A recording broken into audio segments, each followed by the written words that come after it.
Well, John, there's seldom a dull moment watching your teams at the minute. Another away victory. Where does that performance rank in terms of your wins on the road this year? It was a good game, if you were a neutral. You know, it was end-to-end stuff. And Cambridge played a part in it, you know. They put us under a lot of pressure. And we were guilty of giving the ball away a bit too cheaply in the first half. I thought second half we were excellent. I thought we passed the ball really well. Created numerous opportunities. And, you know, I don't think anyone could begrudge us the win. At half-time, 2-1 down, did you have words with the players about giving the ball away and making it a bit easy for Cambridge? Well, what we said to them is, you know, this will be a test on how much you want to get promoted. You know, you'd have to get something out of these games. You know, possibly when you're 2-1 down at half-time, you're just looking to get back into the game. To get back into the game as quickly as we did was a bonus. But then I thought, you know, second half we played very much on the front foot. It ended up being a classic counter-attacking performance, but you know, it wasn't all counter-attacking. I think we had the lion's share the first 15 minutes of the second half, and consequently we scored 2 goals in that time. As far as the difference between the halves was concerned, how pleased were you with the number of chances you created in the second compared to the first?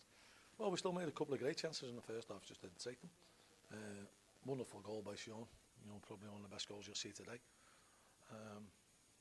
And then, you know, we did a great move that Josh Windass goes clean through it, doesn't get the foul, and they go through the end and score. You know, I know Jason will be a little bit disappointed, no got deflected, but and then you're scratching your head thinking, you know, well,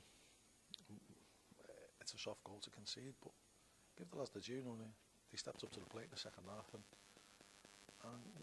the thing that you've got to commend about them is the work rate's fantastic. You know, they really put a shift in.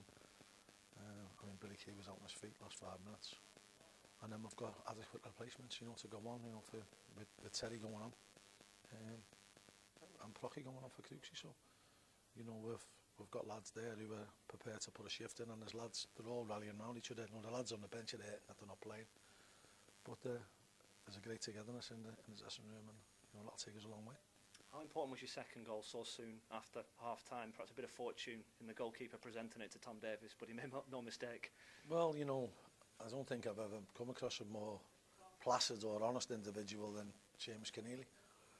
And he's adamant that it's a penalty, it's a handball on the line for the corner that led to the goal. So, you know, it could have been a bit better. It could have been 2-2 against 10. But you have to take them chances when they fall to you, and you know, we have been guilty of wasting lots of guilty chances today. You know, I was pleased to obviously score 3 goals, but I thought we were valued for the 3 goals. I thought we made enough chances to maybe score a bit more. Home supporters around us pretty unhappy with the award of the penalty. How did you see it? Well, you know, it's a strange one really, because I can understand them being aggrieved, because them ones are sort of a toss of a coin. But if you think that they weren't unhappy when he didn't give a penalty for the handball on the line, which would have been a sending off. If you think about the builds up to their second goal, it's a foul on Josh Windass and it's a sending off because he's clean through. You know, he's got no motivation to throw himself to the floor. If he's clean through on goal, he's easily going to outpace the centre half. So, you know, I think if they analyse it closely, I think we probably got the raw end of the decisions that were made in the game today. Obviously, that will be the talking point, the penalty, but I don't think it detracted from the fact that we were worthy winners. 4 wins from 5 now.